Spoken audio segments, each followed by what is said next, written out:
Estamos de vuelta en Despierta con CDN y hoy, como cada miércoles, tenemos nuestra entrevista de medios conjuntos de CDN y el Caribe. Y nuestro invitado es el ingeniero Leonardo Reyes, director general de la Oficina Nacional de Evaluación Sísmica y Vulnerabilidad de Infraestructura y Edificaciones, ONESVIE. Yo espero que su salario sea tan largo como su cargo, ingeniero. Buenos días. Bueno, buenos días. Eso quisiera yo también. Sí, usted también. Muy contento de estar aquí con ustedes una vez más. No, el placer es nuestro. Y agradeciendo la oportunidad que nos ceden de poder dar a conocer un poquito lo que es la Oficina Nacional de Evaluación Sísmica, así como la trascendencia e importancia que tiene para nuestro país. Los sismos. Usted estuvo en los primeros planos cuando el temblor de Peravia, 5.3, pero eso fue antes del de Turquía. Es decir, que el asunto de los terremotos, eso está en boca de todo el mundo.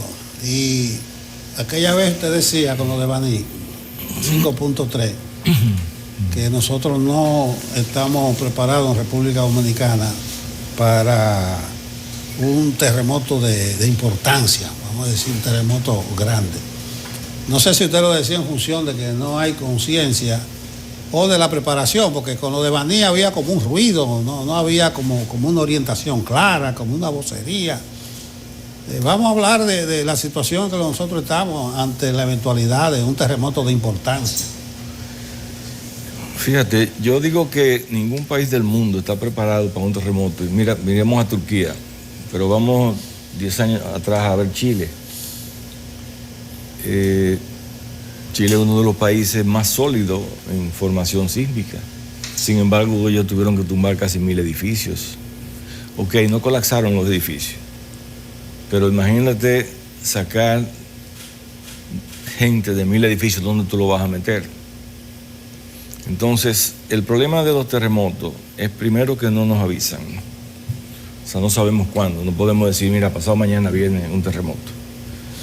Segundo, no sabemos la magnitud del terremoto. Tercero, no sabemos la localización, dónde va a ser, a qué profundidad, si es muy profundo, si es muy superficial.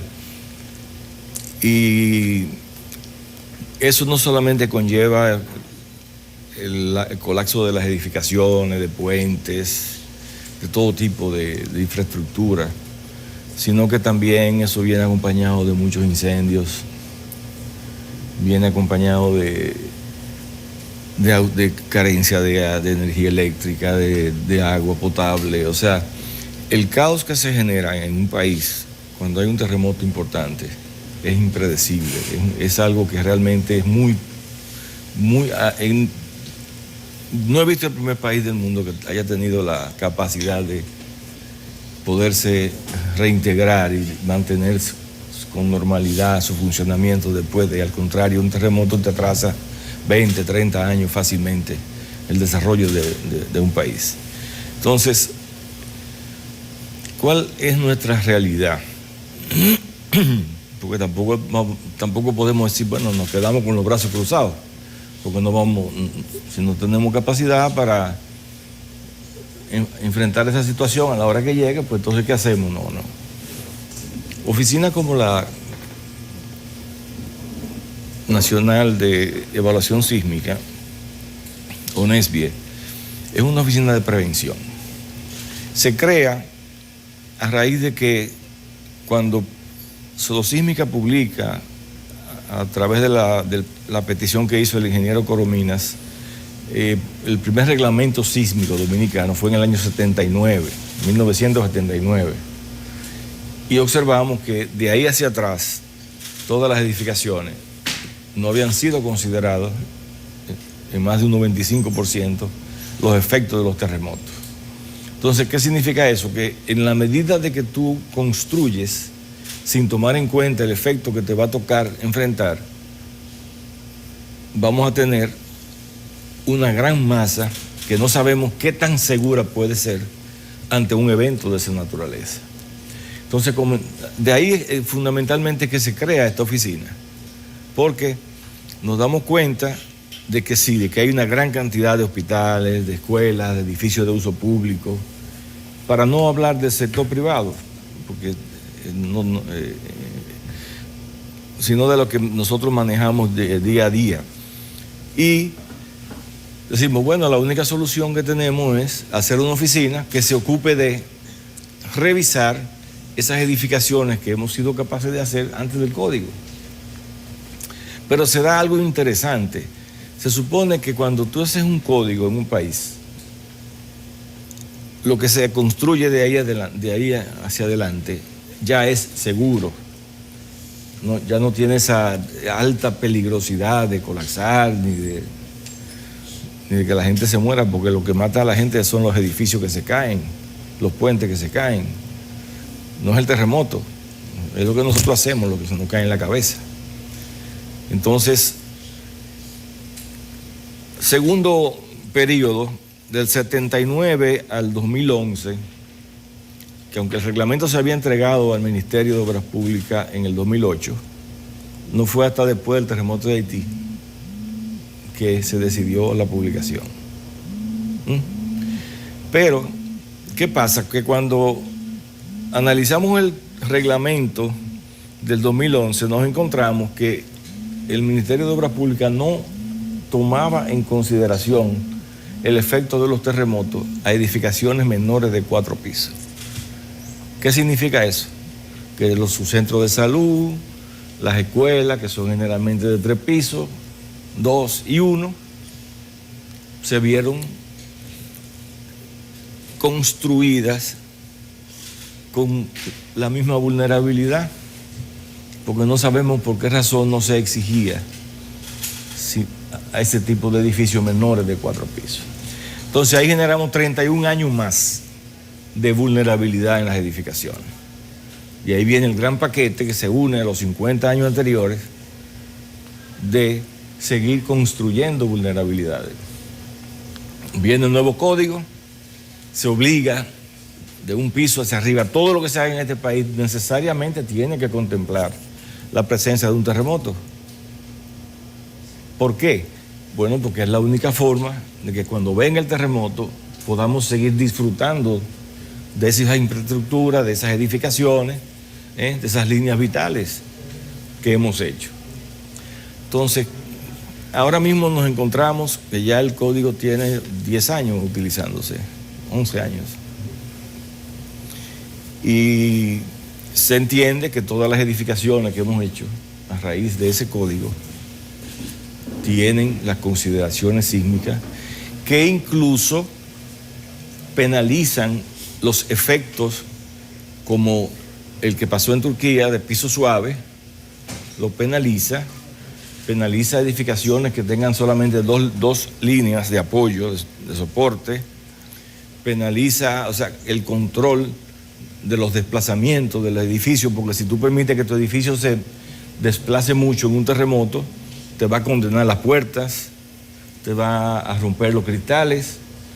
Entonces, hay una serie de cosas que nosotros, cuando rehicimos el código de insolosísmica en el 2011, esos 31 años de experiencia de otros países, lo incluimos en el reglamento.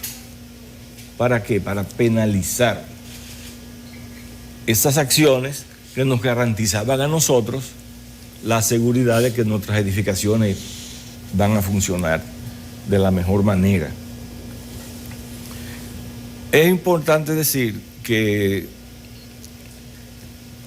en la actualidad hay un giro drástico en cuanto a la concepción de los reglamentos sísmicos. Si nos ponemos a observar, nosotros hemos seguido muy de cerca el Código Americano. El Código Americano parte de un principio que dice, bueno, si el terremoto te va a aplicar una fuerza a tu edificio de 10, yo puedo dividirla entre 10 y decir que es 1, o puedo dividirla entre 8 o entre 9. ¿Por qué? Porque yo puedo diseñar, construir un edificio que tenga capacidad con todos esos desplazamientos hacia un lado, hacia el otro, que tenga la capacidad de absorber esa diferencia de la fuerza sísmica, y yo puedo mantener un edificio más económico. Pero ¿qué sucede? que cada vez que cambia el código, entonces tú tienes que volver para atrás a revisar lo que ya tú tienes hecho. Y muchas de esas edificaciones que ya estaban hechas con código, sencillamente hay que volver a ponerle la mano, hay que reforzarla, porque cambió una regla de juego. Eso hoy está siendo enfrentado por sociedades como Japón, Chile, y de algunos científicos en Estados Unidos que dicen, bueno, voy a poner un ejemplo, el caso de Chile en el 2010. Hubo demandas porque ya la gente dice, no, pero espérate que ya nosotros si ustedes son capaces de hacer edificios que no se caigan, ¿por qué tiene que romperse el edificio? Yo quiero seguir viviendo en ese edificio, porque yo no tengo 10 vidas para yo comprar 10 edificios, 10 apartamentos. Entonces nos hemos encontrado ahora con todo un movimiento al que se une América Latina y el Caribe, que se llama la elaboración del Código Modelo Sísmico para América Latina y el Caribe, donde estamos nosotros incluidos y donde la sede será en nuestro país en julio, a finales de julio de este año, Dios mediante. ¿Qué busca ese código? Primero, que todos nuestros países tengan un mismo formato de reglamento. Aquellos países donde haya volcanes, bueno, pues tomarán se incluirán en esos capítulos. Donde haya nieve, bueno, pues se meterán en esos capítulos. Y lo que no tengamos nada de eso, pues nos concentramos en lo que tenemos, que son los terremotos, inundaciones, entonces, todo ese tipo de cosas. Ahora bien, la filosofía de diseño de ese código es que tú vas a salvar la vida, pero tú vas a poder seguir viviendo en el apartamento o en tu casa. Porque ya no es suficiente decir, yo te voy a vender un edificio que se va a romper por todas partes y tú vas a salvar la vida. ¿Y dónde lo voy a vivir después?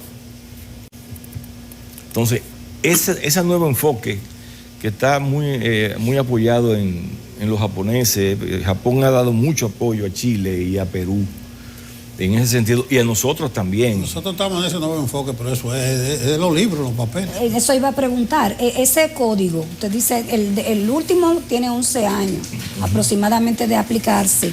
Pero ¿cómo, por ejemplo, a los desarrolladores le llega el código? ¿Quién le exige la aplicación de esas normas? ¿Qué instituciones están vigilantes a que eso se cumpla?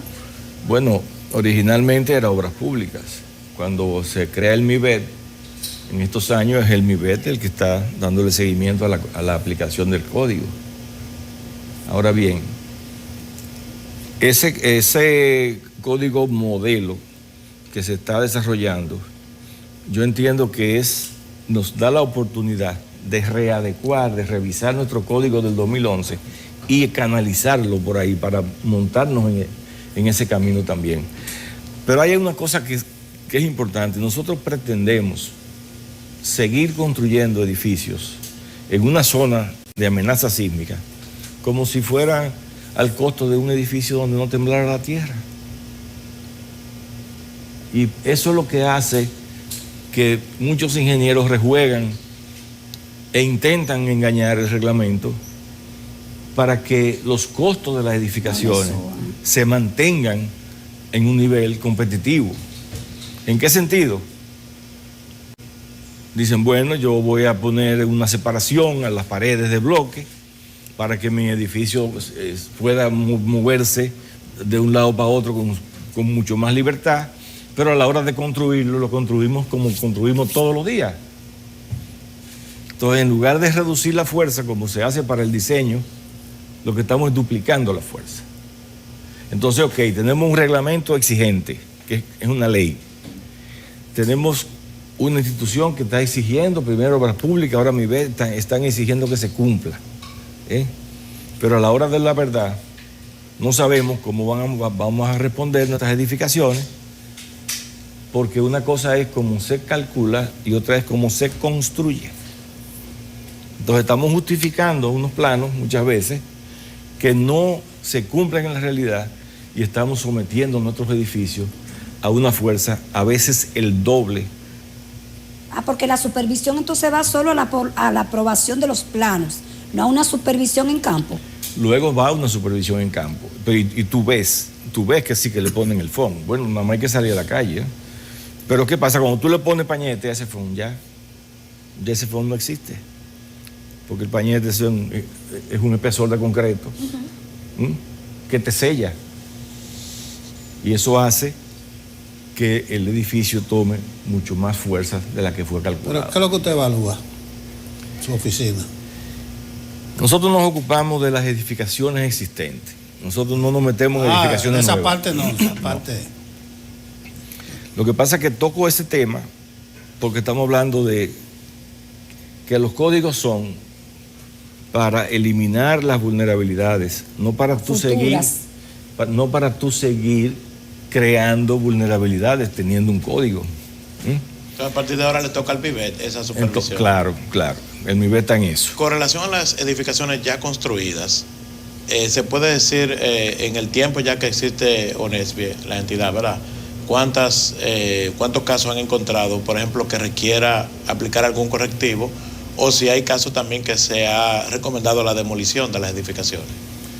Mira, ONESBIE funcionó los primeros 4 años de su formación, de su creación.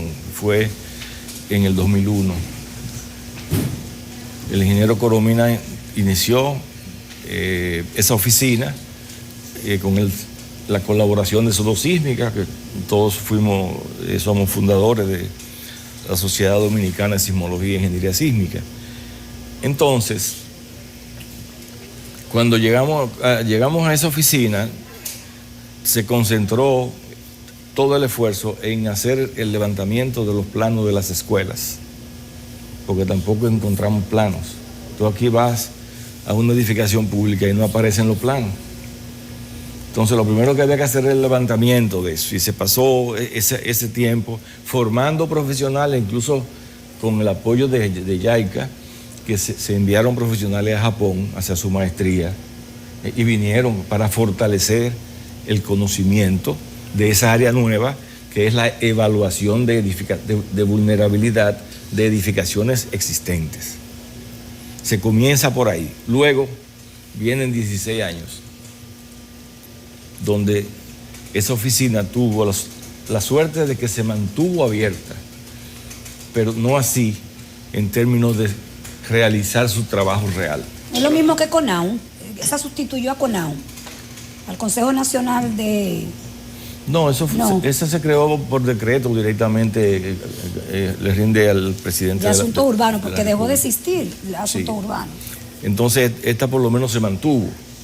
Pero ¿qué pasa? Se mantuvo sin cumplir una función. Los directores que se nombraban no tenían nada que ver con el área. Entonces, los ingenieros que habían ahí se fueron al sector privado.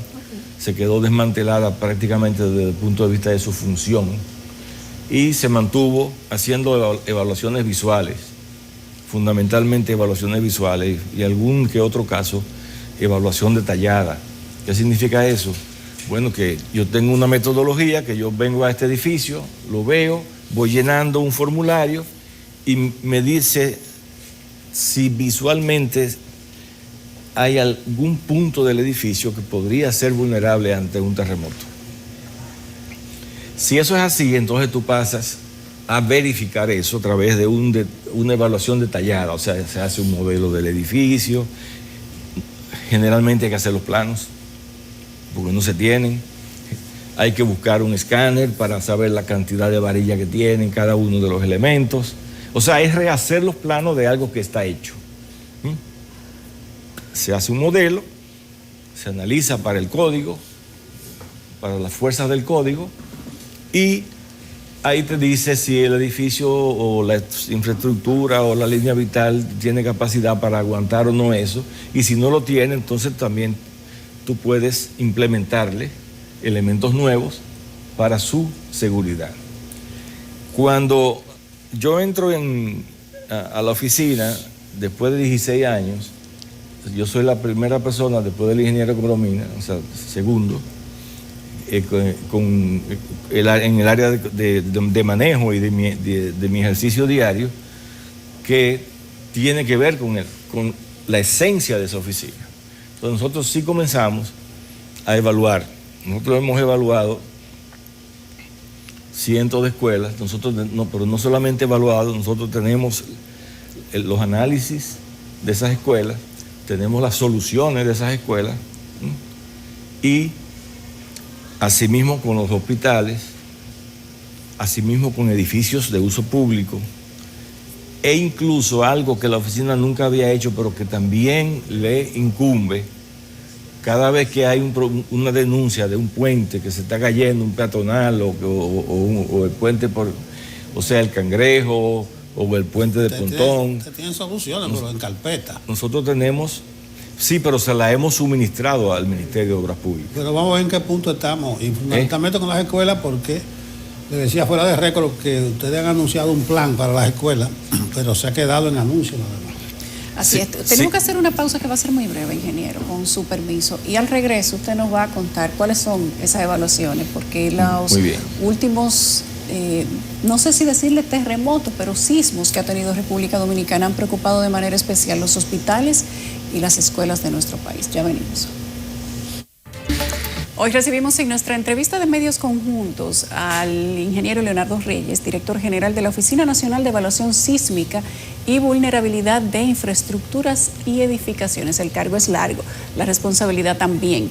Antes de irnos a la pausa, Nelson le preguntaba sobre la evaluación que se tiene de las escuelas, los hospitales, a propósito de todos estos movimientos y de ese código que usted ha hablado.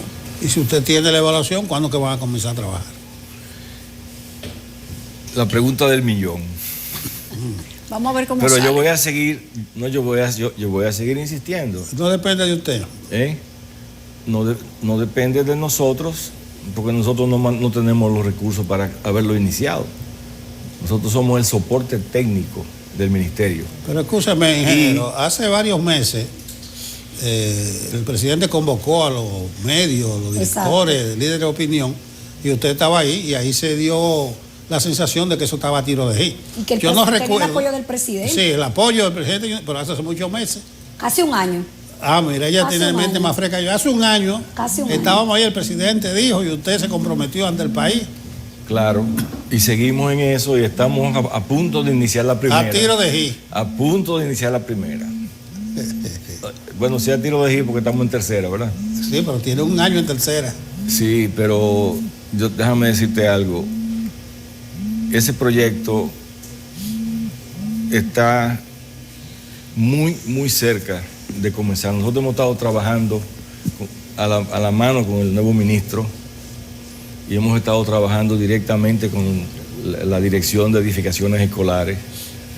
Hemos suministrado recientemente una lista de prioridades de unas 49 escuelas más 20 que habían en stand-by. Y ya lo que se está haciendo es esperando que se llame a licitación, que se llame a licitación para dar inicio.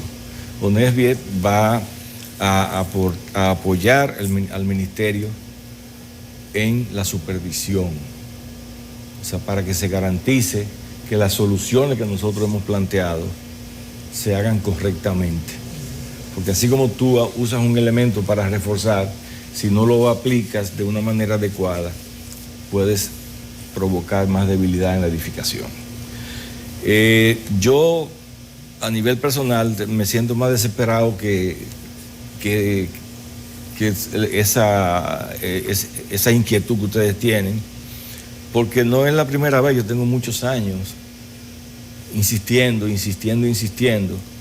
y ahora que estoy adentro, formando parte, gracias a la distinción del señor presidente de la República de haberme nombrado, yo no he dejado de insistir, y yo sí le garantizo, y Dios mediante, antes de que llegue nuestro terremoto, nosotros tenemos que haber reforzado muchas. Usted dijo que no avisan, así usted inicia su conversación. Por eso estoy diciendo que antes. Entonces usted no puede decir antes.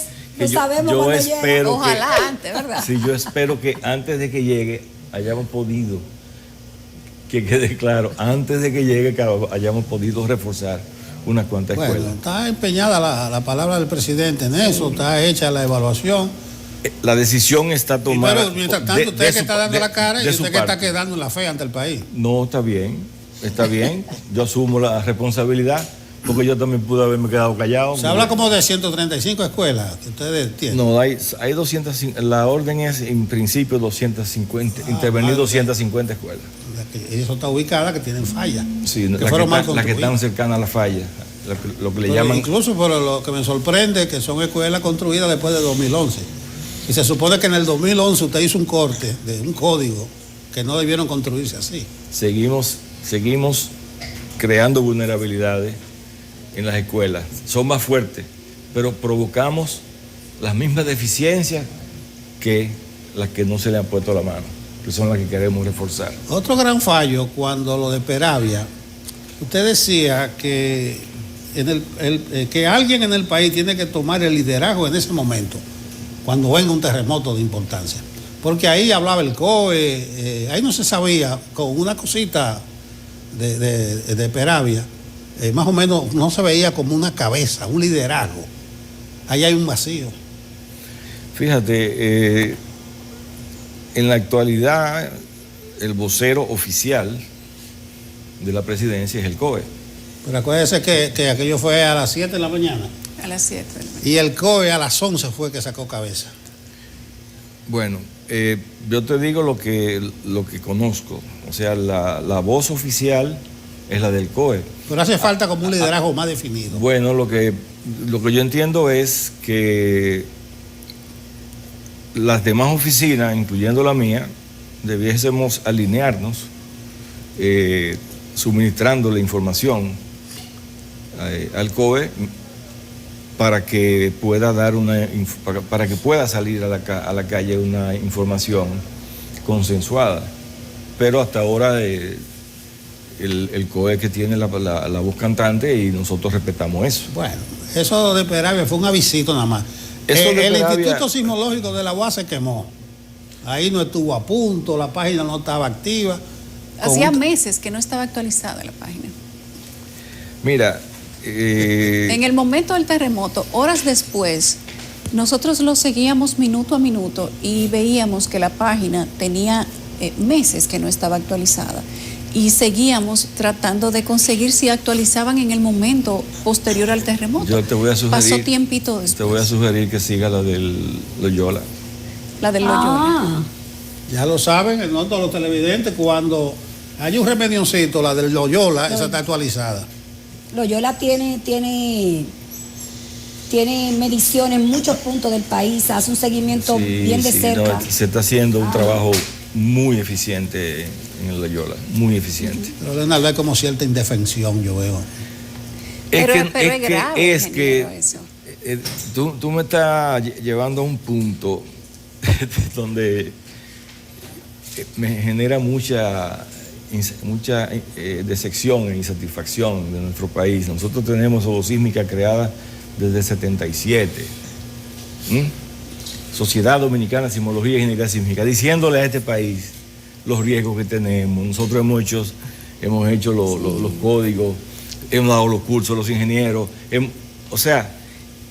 y viene 2003, un terremoto. Bueno, ya en el 2003 esta oficina se creó, ya entra ONESBIE y arrancamos con el ingeniero Colominas hacia Puerto Plata y nos pasamos 2 meses evaluando daños y viendo para aquí, viendo para allá, y creamos un formulario para evaluación post-terremoto, de todo. Y tú ves que las cosas siguen y venimos y nos metemos en el programa de índice de seguridad hospitalaria, evaluamos 84 hospitales, el 70% de esos hospitales, pero te estoy hablando de historia, ¿no? Porque me tocaste un punto donde he estado metido, yo no me he hecho esto desde que yo me gradué. ¿Qué pasa con los hospitales? 70% de los hospitales puede que no estén funcionando si hay un terremoto. Pero eso se le dijo al presidente de turno, se le dijo al ministro de turno, eso va en conjunto con el OPS, OMS, de ahí elaboramos los reglamentos de cómo debe ser el diseño de los hospitales seguros, que para aquí, para allá, porque no se habla de que no van a estar funcionando porque se van a caer. Algunos podrán colapsar, pero otros no van a tener el suministro de combustible, por ejemplo, que no, tú tienes que tener previsto hasta 15 o 30 días de suministro, o los otros se le van a caer los plafones, o se le van a romper la tubería. Son muchas causas las que pueden ponerte y sacar fuera de servicio una edificación. Ahora mismo, Dios no lo quiera, hay un terremoto aquí, y si todo esto nos cayó en la cabeza, no el edificio, sino toda esta decoración, todas estas cosas, ya no podemos utilizar el salón. Entonces, son muchos los años diciendo, y recuerdo en una ocasión que alguien así como tú me dijo, ingeniero, usted no se cansa de decir lo mismo donde quiera que usted va y nadie le hace caso. No me puedo cansar, porque es mi respeto por la vida. Yo seguiré diciendo, aún tenemos tiempo, aún tenemos tiempo. Y es una preocupación que yo he tenido que aprender a manejar, porque a veces he tenido noches que no puedo dormir, pensando en lo que podría pasar en este país si nos viene un terremoto como el de Haití, un terremoto de 7, o aquí en los Fosos de los Muertos, o en la falla septentrional. Entonces sigo insistiendo. Hay mucha gente que creyó que al yo ser funcionario ya yo no iba a bregar más con eso.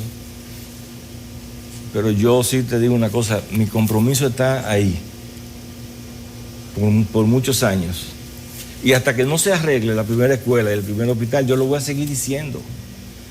Pero no es que yo lo estoy diciendo, es que yo también estoy metido en educación, estoy metido en salud pública, estoy dando información, y donde quiera que aparece una denuncia de algo, la oficina, sin que la llamen, va y se presenta, hace un informe y se le entrega al incumbente como una contribución, porque somos un equipo y el país es uno solo.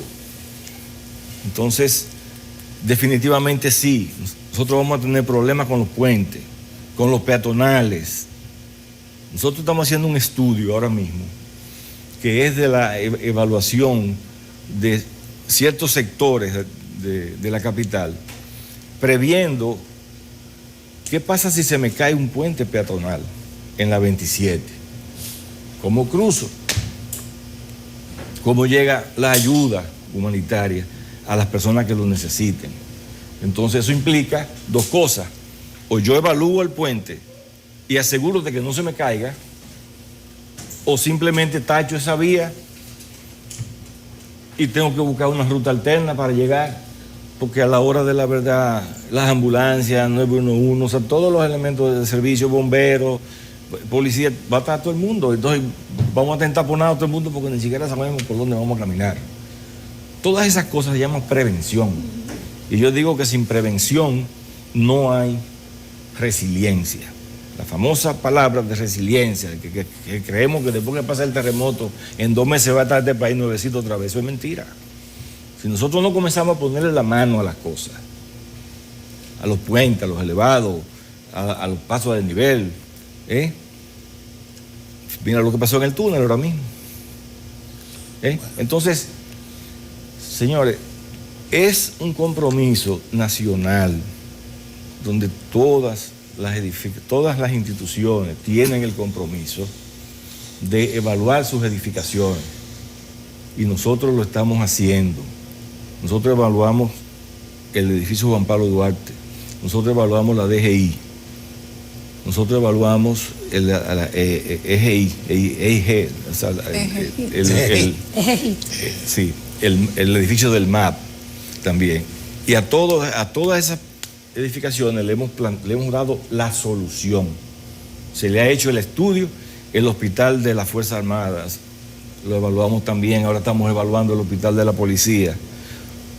Pero nosotros evaluamos también 500 edificaciones en la zona colonial, que son las que van a quedar en cierto nivel de peligrosidad, porque hay un nuevo proyecto de mejoramiento de las calles de la zona colonial.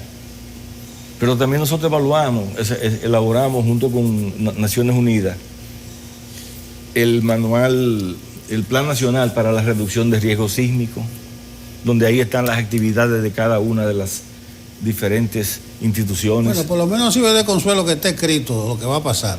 Por lo menos en Turquía están presos muchos de los ingenieros y constructores. 50 ingenieros presos. Pero 50 ingenieros presos, pero con más de 50.000 muertos atrás, Sí. huyendo a Siria. Bueno, no sé cuál. Entonces, ¿qué estamos haciendo ahora? Estamos iniciando con Unión Europea un proyecto para la formación de evaluadores antes y después del terremoto. Ese proyecto ya inicia ahora, tengo entendido que el 17 en INTEC, que nos está colaborando con el local, y va a iniciar con un mínimo de 40 profesionales de diferentes instituciones del Estado. ¿Para qué? Primero, para que crear en las universidades lo que se llamaría el banco de evaluadores. Evaluadores antes de que ocurra el terremoto, que es aquel grupo que va a detectar diferentes niveles de vulnerabilidad en las edificaciones, y post terremoto, que es el grupo de profesionales que tiene que salir a evaluar los daños que recibieron las edificaciones, los puentes, los hospitales, lo que fuere, y decir, mira, aquí tú puedes, este se puede reparar, este hay que demolerlo, este se puede habitar, o sea, tiene que decir de una manera categórica y segura en qué estado quedó el edificio. ¿Y tiene la entidad suficientes recursos y personal para realizar la labor que tiene toda esta, incluso labor que se ha acumulado? Porque como usted decía, muchos años existiendo pero sin operar en la práctica. Entonces todavía hay mucho trabajo para hacer, en términos de personal y de recursos. Hay mucho trabajo por hacer. Nosotros encontramos tres ingenieros y dos delegaciones. Hoy se ha logrado con los mismos recursos, porque no se ha aumentado un centavo el presupuesto. Tenemos casi 50 profesionales calificados, que son las personas que están haciendo el trabajo. Ahora, ¿qué sucede? Viene el temblorcito de Baní y ahora todo el mundo quiere que se le evalúe y nosotros no tenemos ni espacio ni tenemos personal. Entonces ahora se acumula lo que antes no tenían, porque déjame decirte, tenemos 2 años dirigiendo ONESBIE, pero todavía ha dado un trabajo terrible que la gente sepa que esa oficina existe y cuál es la función de la oficina. Pero qué bueno, ingeniero, que ya se sabe que la oficina existe, que están apurados porque los evalúen, porque significa que de algún modo, aunque sea despacito, se está creando conciencia.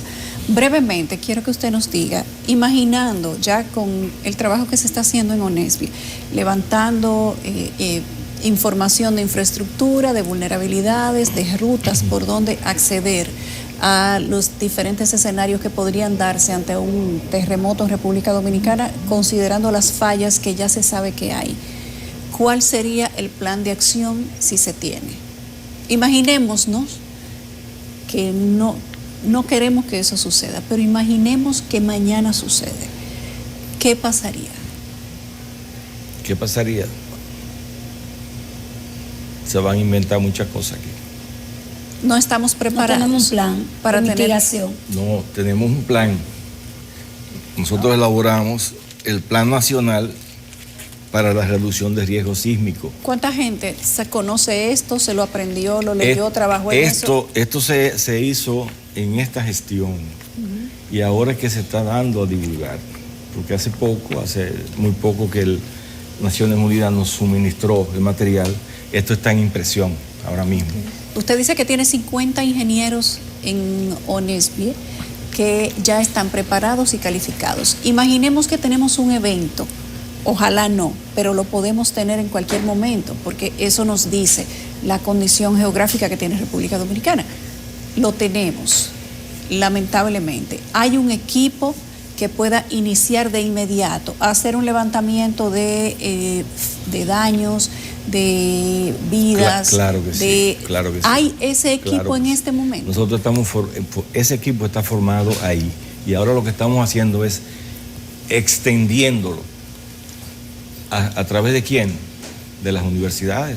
Solo una universidad está dando geología en el país. Sí, creo que la Pucamaima volvió a retomar el tema. Solo la de Cotuí. La de Cotuí. La de Cotuí es que tiene la carrera. Hay pocos geólogos en el país. La gente se interesa por estudiar geología. Si ustedes salen a buscar personal para la oficina, lo van a encontrar. Mira, nosotros no nos ocupamos de esa parte. La parte de nosotros son las edificaciones, infraestructuras. Pero necesitan geólogos que hagan líneas los vitales. análisis. Los análisis los hacemos los ingenieros sismos resistentes. El geólogo Ok. se ocupa de qué, de la descripción de la falla, cuál es una falla activa. Es como el sismólogo. El sismólogo se ocupa de estudiar los terremotos, de qué profundidad, cuál fue el mecanismo que lo produjo. Entonces nosotros estamos en una etapa, en un plano totalmente fuera de todo eso. Nosotros lo que sabemos es que a nuestras edificaciones, líneas vitales e infraestructura, la va a afectar un terremoto.